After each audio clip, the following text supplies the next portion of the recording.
Guess who's having to use a cold pack for a bit because I had a bit of an accident with the camera equipment. That'd be me. My poor fingy. You know what I like? Learning stuff. Like recently I learned that dogs have wet noses because it helps keep them cool. You know what I don't do often enough?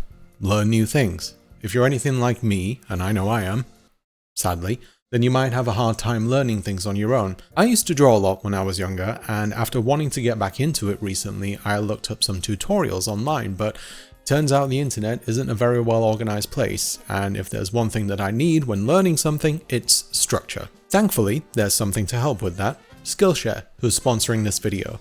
Skillshare is the largest online learning community for creatives with thousands of classes by experts in their field, whether that's video, music, design, writing, photography, illustration, and more. Since I've wanted to get back into learning drawing, I tried out Learn to Draw, a comprehensive introduction to drawing foundations and style by Mimi Chow.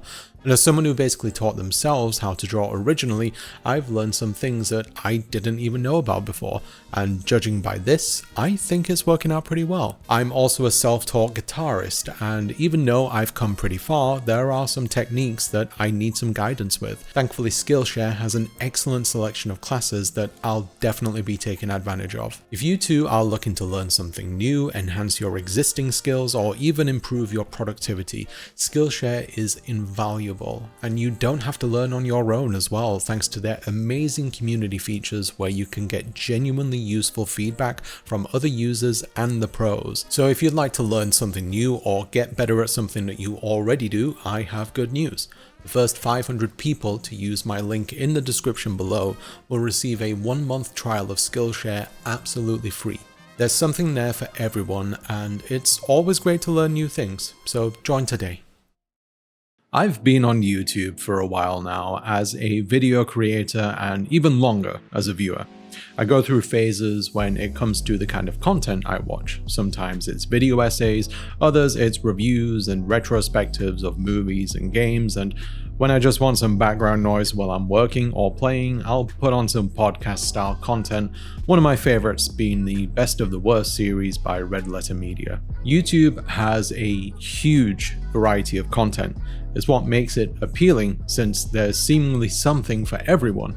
One moment you could be watching a highly produced short film, the next you could be watching a video where a 14-year-old British kid is teaching you how to fix a problem with Windows 11. Regardless of the genre of content that you see on YouTube, it's become abundantly clear that one of the most successful strategies for gaining views and an audience on the platform is to create videos that generate drama and possibly anger their viewers.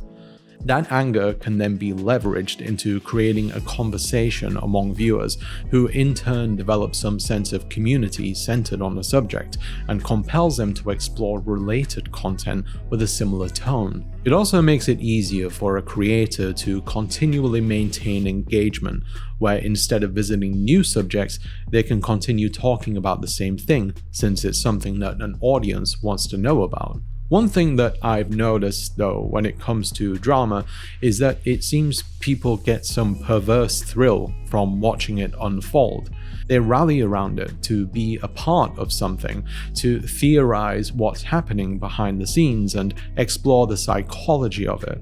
We've always had this interest though. I mean, it's why reality TV is so successful, even if most things in it are carefully choreographed by producers and editors. Let's look at the Borderlands movie as an example. Based on a video game series, it was released in theaters very recently, and after its terrible performance at the box office, it was promptly made available through streaming services.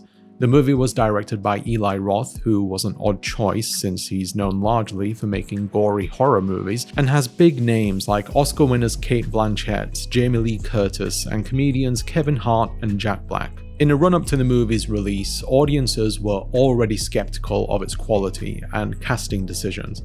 It had a troubled production cycle, which is often a bad sign for any movie, and in an age where movies based on video games are going through sort of a redemption arc, it reminded people of darker days where practically every adaptation was poorly received, largely because these movies were made by people who simply weren't familiar with the source material. The initial negative reception was all that was needed for people to decide that this movie will and should be a failure, that the film's fate was sealed before the first trailer was released. To be fair, it did look pretty bad. Not as bad as the Minecraft trailer though. Oof. I am Steve. I'm not even a fan of Minecraft, and I can tell that's not good. In the lead up to the film's release, people basically sat and waited for their expectations to be fulfilled. They'd have discussions on Reddit about why it's going to fail, what they could have done to make it better, and shared memes about why the movie they haven't seen yet is bad. The reviews came out and it was universally panned for all the reasons audiences said. Bad script, bad casting, bad direction, just bad. It's a bad movie. Shortly after the movie release, there came a deluge of YouTube videos from creators talking about how they can confirm it is indeed a bad movie. And although these creators probably don't call themselves professional critics, people treat them as such. One of the major problems with critique on YouTube, and I use that word very loosely, is that it's heavily based on finding the flaws in products, whether that's movies, games, or whatever, really. Audiences seem to have a desire to hear what's bad about something before anything else, and even if something is considered good, people often go out of their way to maintain focus on negatives. Another example being the game Concord, released recently and shut down within 11 days of its launch. It was a pretty solid game, not perfect, but because it was a multiplayer-only game that released for $40 in an overcrowded genre, it ended up being one of the worst failures in gaming history. It had only a peak player count of under 700 players after launch, which, for a game that relies on having other people to play with, is abysmal. It was also an expensive game to produce as well, with estimates being anywhere from about 100 million to 150 million, so not chump change. Once again though, people expected this game to fail from the get-go, and as the idea grew amongst gamers with people saying that it was doomed, people were less inclined to go anywhere near it. This attitude isn't the sole reason Concord failed, but I imagine it contributed to it heavily. And as I was making this video, new information came out that suggested that the game might have actually cost upwards of $400 million to produce. I don't know if this is confirmed or not, but at the same time, yikes. There was also a segment of gamers who believed that it was a get woke, go broke scenario, simply because the game contained pronouns for characters. Sorry, I mean Fucking pronouns! Imagine being this angry over pronouns. Like, calm down, man. Like, you are definitely gonna have a stroke if you carry on like this. The bad stuff sells on YouTube. It's just how it is. Take a look at the most popular videos by Skill Up, one of my favorite video game review channels. When you filter it by its most popular videos, it's mostly games that either had overwhelmingly negative reception like Fallout 76 on release, or games that were mired in controversy like The Day Before. Ralph, the channel's owner, acknowledges this trend, and although he has many videos that celebrate games, he doesn't deny that the negative stuff is what gets more clicks. I'm not criticizing him for this, since people have the right to know whether something is bad. It's just YouTube. You've got to play the algorithm game, baby. It happens with my videos too. The subjects with a negative slant or some element of sensationalism do well, while the topics with a neutral or positive tone tend to fall by the wayside. Even if I personally really like making them and believe that they're genuinely interesting. I'm not judging you for it, since I get the appeal. I'm human, after all, but I'd be lying if I said that I wasn't disappointed about more people not giving them a chance. I even have to change the phrasing of some of the titles of some videos just to give them that sensational appeal, and I really don't like doing that. I'd rather be honest. YouTube in particular has an ecosystem of media criticism that only focuses on the negatives of products, and some creators even go out of their way to manufacture flaws that don't truly harm a product as a whole. One of the most famous examples is CinemaSins, a channel that's so successful even the auto-correcting Google Docs recognized that the name of the channel has no space in it. The channel started out innocently enough by spotting plot holes in movies along with things like continuity errors, but as time went by and YouTube began to favor longer videos with consistent engagement, their videos started to become a petty, smug, and often mean-spirited breakdown of each movie's supposed flaws, pointing out either extremely minor errors or things that aren't even errors at all. The creators of the channel have claimed that their videos are all in good fun and not meant to be taken seriously, but whether that's their intent or not doesn't matter because people do take it seriously. It's not uncommon to see commenters saying how they were going to watch a movie before they saw the video, but now they won't because of it, or people who actively seek the negatives in things, looking for some form of affirmation from a notable person who agrees with them. For all these commenters know, they might actually love a movie that CinemaSins tears down, but they'll never know because some guy on the internet who frequently complains that women actors aren't doing lap dances in a movie convinced them that it's not worth their time. Negativity, drama, and anger are all forms of entertainment though, and many people may not even realize that they actively seek it out. Content that has a negative tone often has a sense of importance and truth to it. It's seen as something that's almost salacious, and that by knowing it, then you'll be part of a vital conversation, even if that conversation can ultimately just be people complaining about things that don't really matter. This isn't a recent thing now, and it exists outside of the internet as well. Fox News, the most watched channel on American cable television, is practically a 24-hour daily broadcast of everything wrong with the world and the people in it, even if much of it is completely made up or overblown. They know what they're doing and who their audience is though. It's people aged 60 and above who aren't exactly what you'd call worldly, who constantly reminisce on how things used to be better when they were younger, and that all the things done to progress society have ultimately been too drastic and frayed our moral fiber. And yeah, things did used to be better if you were white and straight, but they don't see it that way since outlets like Fox News tell them that their race and orientation now makes them a victim, and that any group attempting to gain equality wants to make straight whites a victim. As we all know, a lot of people tend to lose touch with the world around them as they get older. Not everyone, but a lot of them, Americans especially. Travel is a great way to broaden your horizons and learn about different cultures, but a lot of Americans don't do that. Only 43% of Americans actually have passports, and more younger people on average want to or have traveled more than the elderly. Personally, I don't think this is too surprising though.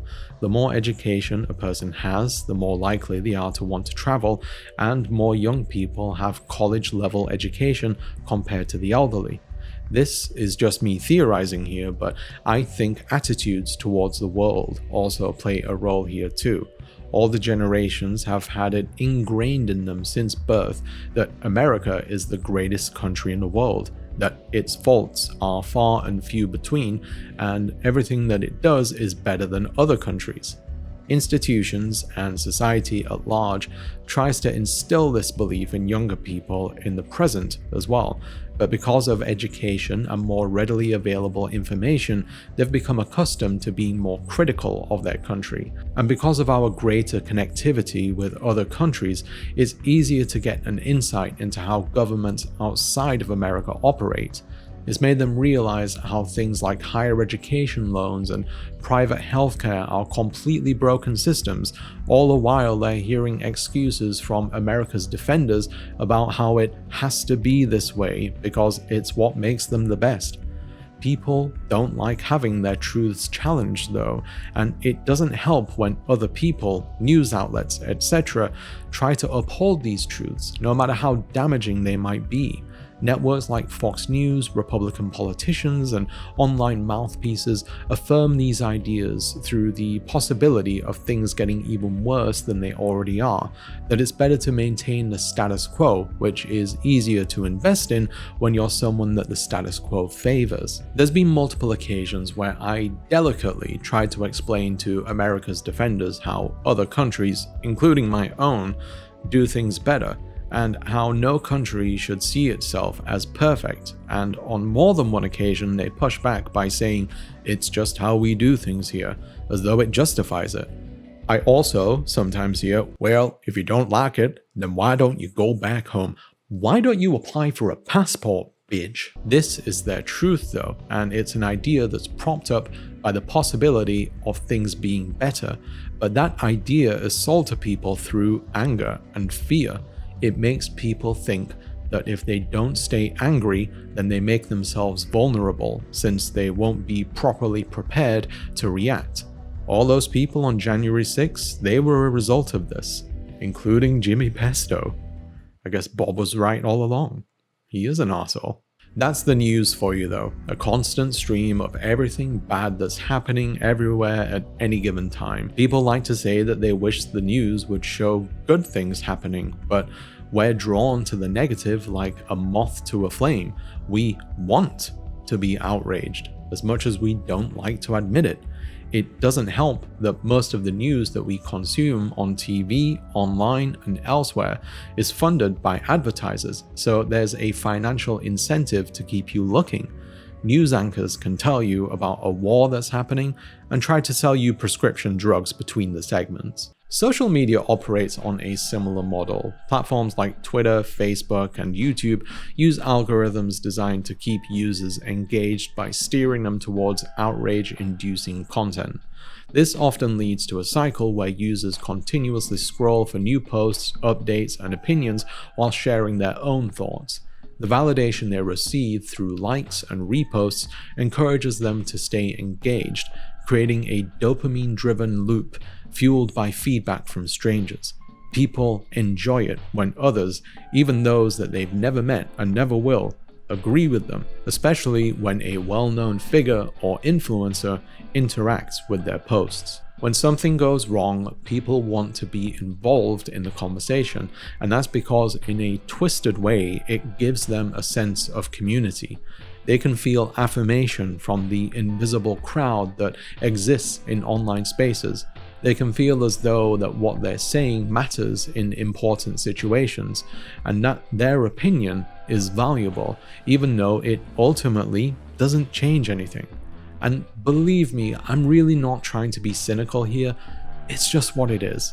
If something happens like a shooting and someone makes a post with an emotional appeal to stop them from happening again, which gets thousands of engagements, it feels meaningful to the people involved, but it doesn't change anything. That's just social media for you though. It makes the things said that exist within a vacuum feel like they have an impact on the real world. So why do we go out of our way to be angry at things? We spend our entire lives pursuing happiness, and we're told that it's the most important thing to have, yet all of us can't seem to resist the allure of anger and outrage. It's one of the many strange contradictions of the human condition, but it exists for a reason. As you can probably guess, anger is a product of human evolution. It's a response in our brain, specifically our amygdala, that triggers whenever something is seen as unjust or unfavorable compared to a preferred outcome. It's a survival mechanism that helps you react to your environment, and it's the same part of you that just made you open your Discord after hearing that ping. That was me. Sorry. While they are separate emotions, anger and fear are closely related and work in tandem with each other. They both help activate our fight or flight instinct and help us react to potential dangers. and as this happens, our body releases adrenaline to assist with aggression or escaping. Adrenaline provides a boost of energy so we can react to dangers and make you feel powerful, even in a situation where you essentially have no power, such as an online discussion. As mentioned a moment ago though, social media facilitates users with the means to feel powerful by allowing them to receive engagement, which gives the opportunity for them to have their anger validated, reciprocated, and even challenged, which can create more anger and more adrenaline. Being angry, or even having your anger recognized, can also be cathartic. Even things like shouting or swearing out of anger can feel good. In fact, there's been studies that show that shouting profanities can increase a person's pain tolerance by up to 33%, since adrenaline has an analgesic effect. Simply having your anger recognized by others can be cathartic too. By being angry and seeing people react to your anger, regardless of the reaction to it, it can make you feel seen. Anger is also a response to a diminishing or absent sense of control over a situation. Control is more important to humans than we like to think. Some of us need too much of it, some of us need a smaller amount to just be comfortable, but we all need some. When we fear that we're losing control, we can respond to it by getting angry, and more commonly among men, it can be responded to with aggression, whether that's verbal or physical. I'm going to go a bit off track here, but anger is something that's seen as a more acceptable response for men to have, since it has a close association with masculinity and a need to domineer over others, a trait related to toxic masculinity. Since we're so used to seeing men get angry, some might conclude that they're more prone to it than women, but that may not be the case. A study by Southwest Missouri State University found that women not only got as angry as men, but acted on it at the same frequency as they do. They identified that when men are forced to contain their anger, they feel less effective. Women, on the other hand, have better control over their impulses induced by anger. There's a couple of possible factors that explain this. One study showed that even though men and women have similarly sized amygdalas, women have a much larger orbital frontal cortex, which is the part of the brain that regulates aggressive impulses. The other, and perhaps more likely reason, is that in general, society conditions women to believe that it's important to keep their anger under control, and that expressions of anger are something exclusive to men. They're taught that women need to be calm and collected at all times, and it's something necessary to retain order, whilst men are permitted to sow chaos. In online spaces where people are afforded some level of anonymity and able to cultivate an identity from scratch, it's possible to express anger in a wider variety of ways compared to an in-person interaction. It could be video content, pictures, memes, comments, tweets, and so forth, but the restrictions imposed upon us by society are far looser online, which means that we're able to potentially be more aggressive, possibly to an unhealthy degree. In recent years, certain groups, especially right-wing ones, have become accustomed to complaining about cancel culture. They claim that progressive, left-wing online mobs go out of their way to find the character flaws and questionable actions of a person and bring them to light in order to ruin their reputation. It's believed that this is done because the people who are allegedly cancelled stand on the opposing end of the political spectrum, and progressives use the momentum to deplatform people that they don't like and tarnish the reputation of those they're associated with. Now, just to get this out of the way, I don't believe cancel culture is a thing, and I don't think that cancelling is really a thing. When information about a person surfaces and it causes damage to their reputation, it's more often than not the case that it's due to something that matters and has legitimacy. We should be held accountable for our actions, regardless of who we are and how long ago they happened. A lot of people like to complain about cancel culture, claiming that it's a petty sport that people online like to participate in without any regard for the damage that it does. implying that most people who get cancelled didn't actually deserve it. Some celebrities, especially ones over the age of 50, if we're being honest, even say that they live in fear of being cancelled even though they didn't do anything wrong. But personally, I can't help but think that if you're worried about being cancelled all the time, you probably did something wrong. While accountability is important, some trends have arisen when it comes to people on the internet participating during an event where someone is being called out for their actions. It usually begins with a news article, tweet, or video that's well researched and is backed up by credible witnesses or possibly victims of the perpetrator. The story gains momentum because once again, people are drawn to controversy. It gets engagement and spreads like wildfire, with thousands, possibly millions of people chiming in with their opinions. Some voice their disgust and a handful will defend them using worn-out defenses like how what they did was a long time ago or that their actions are being blown out of proportion, etc. Cancelling someone or some entity has sort of become an event. People wake up in the morning to see that it's happening again, go out of their way to inform themselves, and when armed with what they feel is enough information, they'll decide whether to join in. Some even go as far as to try and hunt down more information that hasn't been discovered yet to add fuel to the fire. This fire keeps burning until an algorithm tells you that it's no longer profitable enough for people to pay attention to and directs their eyes elsewhere. As the frequency of cancelling has increased though, it seems as though some people have developed a taste for it. Whether it affects them directly or not, people want to know what happened, gauge the level of disgust from the crowd, and decide if they should meet their level of outrage or maybe even attempt to inflate it. It's kind of a blood in the water situation. People have become drawn to it because if they join in, they can be validated by others for being angry. The collective can feel powerful since they're being recognized by the world at large, with every single voice feeling important, capable of painting the public's perception of a person or entity. It's the allure of power and control, but at the same time, I'm not saying that their rage isn't warranted.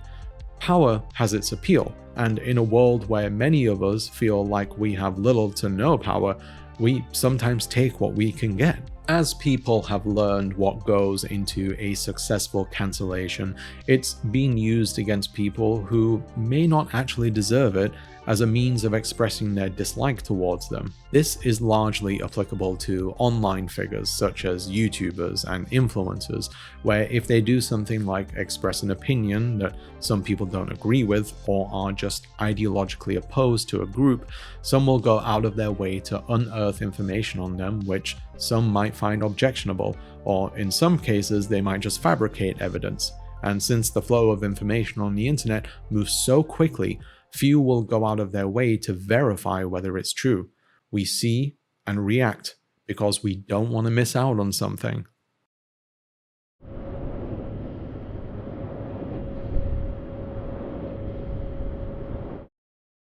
Since I'm fairly open about where I stand politically and share many of my opinions about a variety of things, understandably, I've been met with some opposition. Because of this, I've had to deal with situations in which people have cherry-picked statements to criticize or recontextualize them in order to make them seem far worse than what was intended. On a couple of occasions, I've had people who have an issue with me completely fabricate information about me, like telling people how they've looked into my history and found something that will end my career and how they'll post it on Reddit. This isn't unique to me, but I've also had long-term supporters and people who support me on Patreon withdraw their pledges because they didn't agree with something I said in a video. Creators have access to exit surveys on Patreon where donors can state the reason why they're stopping, and on multiple occasions, I've had people say, sometimes in very cruel ways, how they're pulling their support because I've said something that they didn't entirely agree with. These have been people who've supported me since the beginning, told me how they admire me and my work, but all it took was one thing for them to change all that. Things that, in my and other people's opinions, aren't inflammatory, offensive, or without merit. Financial circumstances change, and not everyone can afford a monthly pledge to a content creator. Some people also just stop enjoying your content or don't have the time to watch it, and I do not begrudge them for that. For smaller creators such as myself, Patreon income is extremely important. Not only is it the place where I can earn more than YouTube revenue, but it's far more stable and reliable than it. Even $1 donation is worth more than 1,000 views.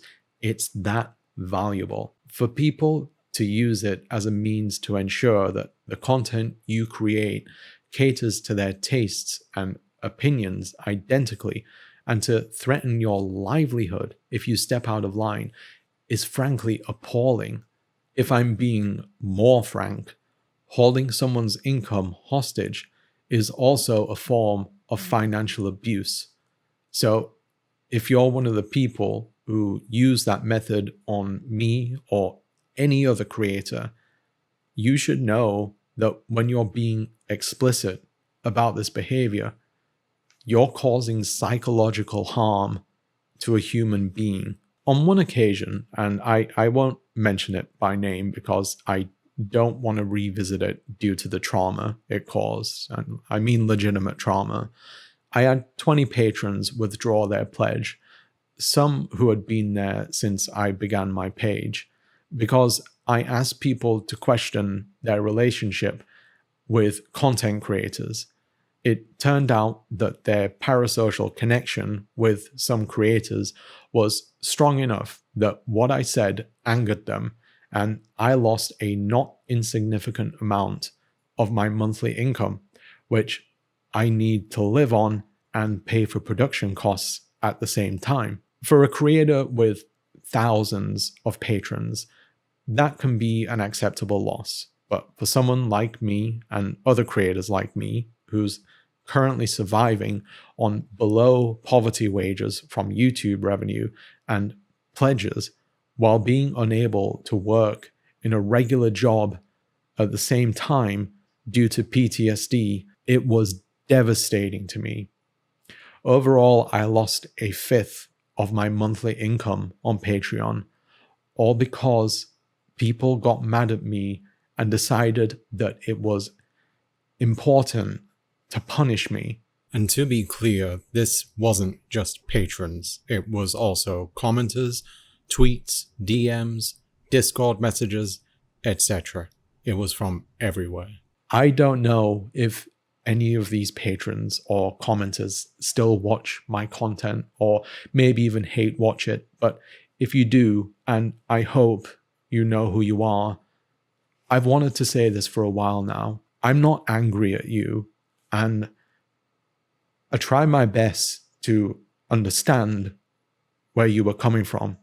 I really did.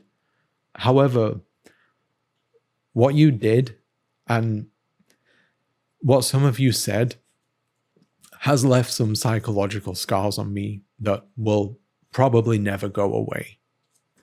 You also hurt my wife, a bystander who didn't understand why people were so angry because she wasn't involved in this sphere. That morning, I woke up to find her crying as she read your hurtful comments, something I'll never forget and something I'll always regret, because I felt like I brought it upon her. Because of your anger, you made me feel like I was worthless. I felt bad because I couldn't be what you wanted me to be 100% of the time. And ever since then, I've truly never felt confident in my work because I fear that my career could fall apart because people like you are able to exert your power over creators in such cruel ways. I also know that there's a chance that you may feel just in your actions, regardless of what I say, and I'm not going to shame you for that, but I will ask you to contemplate why you feel just and consider why that might be problematic. I wish you the best in life, but you should know that your actions and words caused serious harm that contributed to the deterioration of my mental health and led me to revisiting the lowest point for the second time in my life. A low that was so potent, I didn't want to exist anymore. Anger has its costs, but it also has its uses too. That much is obvious, since it's something that's been passed down through human evolution for millennia. It's something that can help us survive, and when utilized properly, it can help us achieve some form of justice.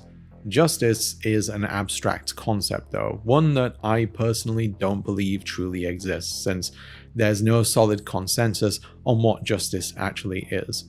Anger is such a gut reaction that it can be difficult for us to not act upon it and take a moment to verify the information being presented. It doesn't help that many of us look for reasons to be angry, and in some ways, I can't blame them. The world's a bit of a mess, the economy's rigged against average people, many of us will never retire, the planet's on fire, and every single day we learn about how something else is going wrong. It's an endless shit show, and it helps when we have something concrete to direct our anger towards. It helps even more when the thing that we're angry at recognizes our anger, which is why if James Corden ever replies to my hate DMs, I can finally die happy. If you find yourself getting angry often, then I encourage you to work on identifying what makes you angry and why. Be conscious of how you behave when you're angry and do your best to control it. It's hard and it requires a lot of practice, but it's possible. Don't look for reasons to be angry, and don't just follow the crowd when they're angry, because when you do that, you make yourself susceptible to accepting misinformation as fact simply because it aligns with your current feelings. If you don't manage it, you can end up being like that guy who tried to rescue non-existent kids from a non-existent basement under a pizza restaurant. You could also try and look up some anger management courses. There's actually a lot of good information online which provides useful exercises to recognize and deal with anger. One of the most effective ones being to distance yourself from what's causing you to be angry. In other words, stay the hell away from Twitter. Although, I'm baffled as to why anyone's still on there. Like, switch to Blue Sky. It's much nicer. It's not perfect, but it's nicer. And follow me as well. I'm Salari on there. I just post pictures of my cats and the stuff that I bake. Food for the eyes. Don't eat the cats, obviously. What am I saying? Healthy discourse is a good thing, and it's great when people can have a meaningful discussion about the stuff that matters. But when you reach your twilight years and when you reminisce on your 20s and 30s, do you really want to think about all the time that you spent arguing with strangers on the internet who are never going to listen to you anyway? You have to live your life too and try to be happy because you do deserve it. We can't control how other people feel, but we can work on controlling our own feelings. It ain't easy, but it's possible. And believe me when I say, I speak from experience, because I haven't always been this chill. I've never raised my hand against anyone, but I used to have problems with anger, and it cost me a lot. I lost good friendships with people that I really cared about because I felt my anger was more important than my connection with them. And with hindsight, I can say that I was wrong. We've all done something like this, and we all regret it in some way. Without a doubt, I'm no exception. So be well, take care, try your best. Thanks for watching. Sorry this video took a while, but life stuff got in the way, as did ADHD. Lovely. Thanks to all the Patreon supporters you see on screen who help keep the channel going, and I'd like to offer a special thanks to the following people who pledge $5 or more: Rima, Rowan Ellis, Texas Lioness, Martin Chung, Femgirl Aaron, MD Bagel, JP, Minty, Malcontents, Jacob Mayer, Zoe B, Fishcatch, Mech, Beige Circle, Jonathan Morris, Aria Rose, Bailey Grevling, Catherine Pandel, Remy Allen, Lizzie Peasy, Grant B, Enrique Gutierrez, Mergerger Fashionable, Alina, R. Atoms, Sparrowwagon, The Deer Prince, El Salvador Dali, Syndrome Noir, Tadeo Deoria, Ryan Osterman, Jay, Cami, Catherine, Mr. P. Pullop, Dio, Carlin, Gina I, Gay Frogs Collective, David, Vertex, Emily Argentine, The Paultism, Haplo, Tanda, Locked In, Kev U, Gertz Feinreich, and Selin. I'm so grateful to you all, and I mean it when I say that. Your support keeps me going and helps my wife and the cats that you see right now. Leave the video a like, subscribe to the channel, turn on the notifications for new videos, and if you're able to, you can support me at patreon.com/Salari. Any amount goes a very long way. Follow me on Blue Sky, I'm Salari there, and join the Discord. All links can be found in the description. Thanks once again, take care, and I'll see you next time. Bye bye.